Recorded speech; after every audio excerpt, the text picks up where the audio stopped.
Samtang Nabukad naman han mga tinaglawas han 14th Infantry Avenger Battalion, Philippine Army.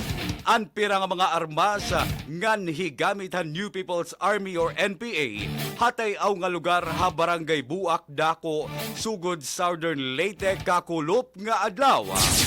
An malinampuson nga nadiskubre han nasabi nga mga armas in may tungod han padayon nga dialogo ngan konsultasyon han mga anay rebelde ngan kaparte gihapon han padayon nga operasyon kontrahan mga nabibilin pa nga mga kaapihan Island Committee Livox nga nag-ooperate ha lugar.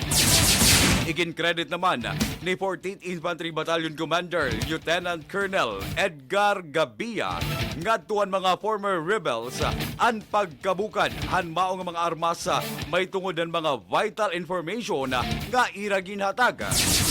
Gin-credit gihapon nga tuhan Brigade Friends Rescued Engagement through their families or Free Families program nga kundiin nagmamanuyo nga masustener ang pakikipagsumpayan nga tuwan mga pamilya ngan kaparyentehan han mga aktibo nga mga miyembro han NPA.